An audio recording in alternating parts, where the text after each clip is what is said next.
This is gonna be fun. You guys ready to see some big damage?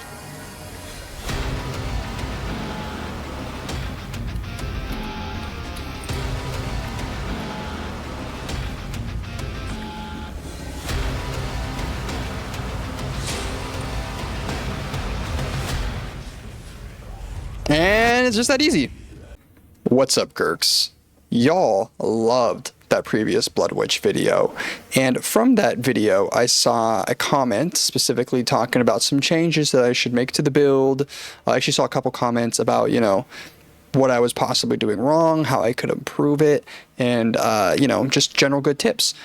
Fun fact, I made that video over a week ago, almost 2 weeks ago.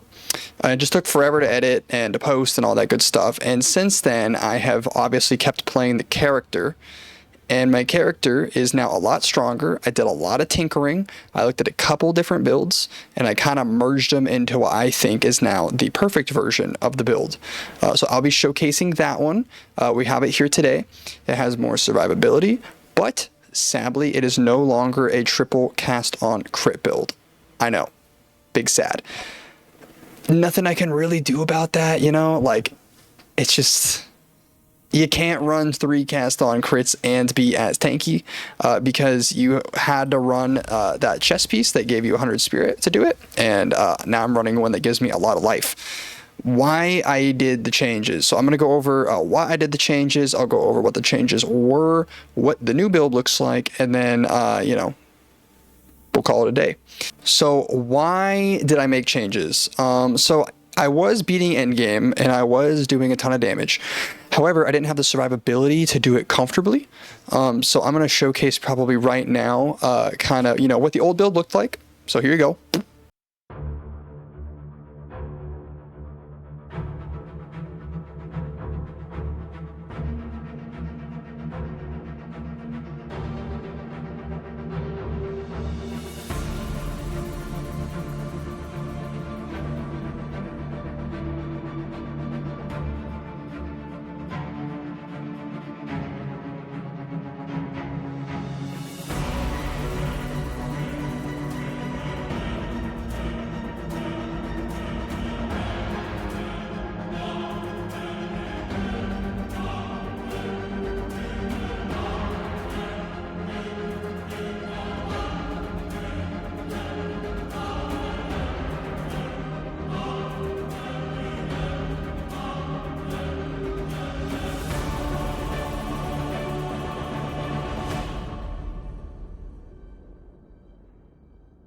And now we're back.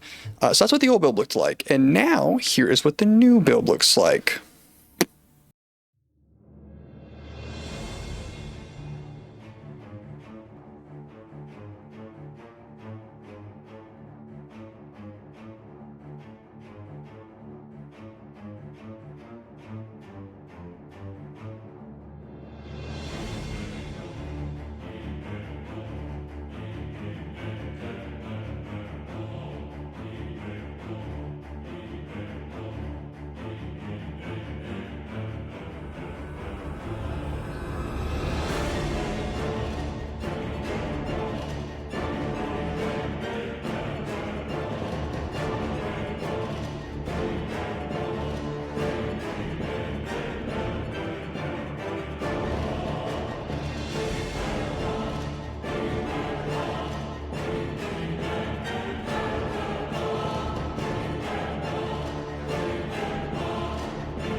So as you can see, new build is crazy. Hope you enjoyed the showcase there. Now, the new build is rocking a lot of the same core, but a few things have changed. One, we are no longer running the Blood Magic helmet. We have an actual helmet now that gives us energy shield and health. Big W. So as you can see, we're not running the Blood Mage helmet anymore. We're running this tiara here. It's just giving us some energy shield, some life, crit chance, you know, general resistances, you know, very helpful. We're also not running the unique chest anymore. We're just running a regular chest that gives us some chaos resistance, some spirit, and again, some resistances, life, energy shield, you know, protection running theme here. Why this is important: our life total is how we cast spells. So if we don't have life, we're not casting. And if we don't have at least a little bit of energy shield, we're going to be eating into our life more often. So I needed to make sure I kept up the crit and still had resistances. As you see, we're pretty overcapped here. And I do share gear between characters, so some stuff's not perfect. I also swapped out the Ingenuity belt and just went for one that gave me resists and more life. This could be upgraded. This build could obviously, be stronger than it is right now, but I have some pieces on other characters, and this build's in a pretty decent spot. It doesn't need to be any crazier. All right. Obviously, we still need to show you the passive skill tree, so let's show it to you. So we took a completely different path this time. We're still rocking Vitality Siphon and Sunder the Flesh, but we're going up this left side here, all the way up here, grabbing these, and then we're beelining all the way down here. You can grab these too. Just get Blood Magic. This is so that we don't have to use the helmet anymore, but we still get to use our life as a resource.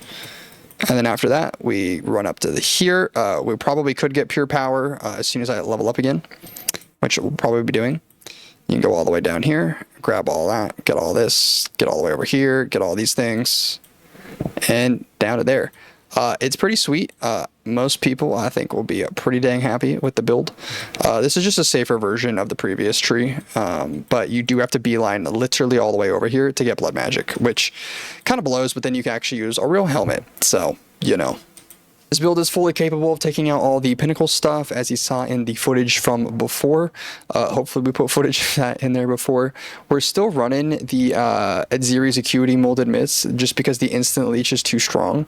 We're still running the Lazuli Ring, because again, the crit bonuses it gives you is too good. And then I am now running Sacred Flame. This is one of the big changes. So Sacred Flame not only buffs your party and multiplayer, which I play a lot of multiplayer. As you see, this buffs the party a lot. It gives me a lot of extra fire damage, like a ridiculous amount of extra fire damage, to the point where it actually just started out damaging the other build immediately, just because of this scepter. Now, I did not go out and buy this scepter. I want to make that very clear. The previous build you guys saw was all for less than a divine. It was a very, very cheap build. I did not spend much. This build is now many divines, but I didn't actually have to spend it. It was donated by a very generous viewer. So thank you. You know who you are if you're watching this for the Sacred Flame. Big W. We're still running the Choir of the Storm. It makes the whole build work. We're using Cooked on it now. So this just gives us more crit damage for less global defenses, which is fine. We did upgrade our wands. We have a much better wands now. This one has pretty much everything you could ever want. More pluses to levels would be nice, but everything else on it is so good that, I'm probably never upgrading this wand.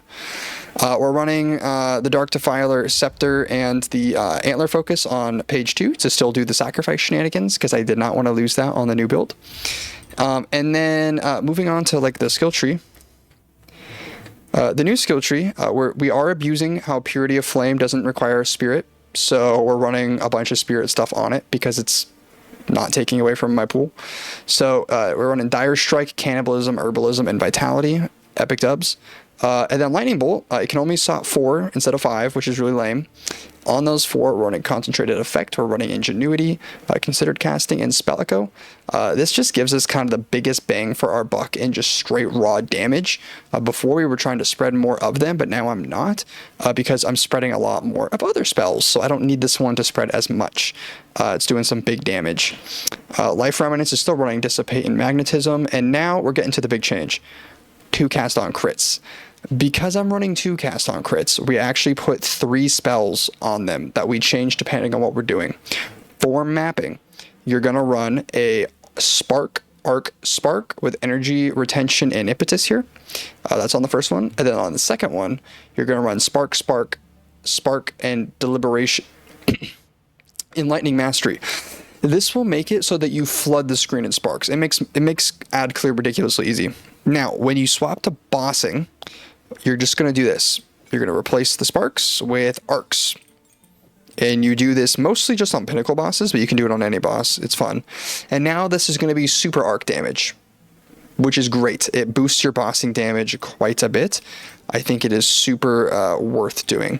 If you don't want to ever swap anything, you could, mix and match sparks and arcs here. It's not a huge deal. Obviously, we're running spark, so we're running arcane tempo, inspiration, persistence, fork, and mobility. This just lets us spam sparks through the map. Super easy. We're also running Orb of Storms. So Magnified Effect, Overabundance, Expanse, Neural Overload, and Font of Blood. This just allows us to keep spamming stuff. Now that we're down one cast on crit, we actually have extra room now to not do weird shenanigans of swapping weapons for things. So we're running Arctic Armor with Glaciation, Bludgeon, Cold Mastery, and Cold Penetration, just to give us some protection and some reflect damage. And then Coalescence, as we were before, to get our fast energy shield to recharge. Now, Soul Offering is still here, and we're running Dance Macabre on it.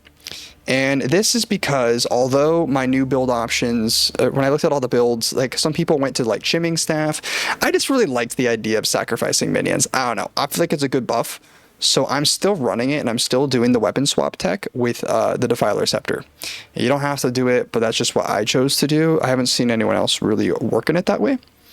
And that kind of, that goes over the major changes of the build, right? Obviously, you see it's more defensive focused, but notably, it doesn't exactly feel like it does any less damage. In fact, it feels to do more damage because of how ridiculously broken Sacred Flame is. Now, I did try Sacred Flame with the triple cast-ons, but my problem with triple cast-on is I kept dying like all the time, and it was really hard to level up and get past 90. Now I'm at 91, so again, I haven't gained that many levels since then, but I've been steadily going up. I don't have any XP maps, so there's that. And I have been playing other characters. I know, I cheated on the Blood Mage. We have been playing other characters. Stay tuned for a video about that.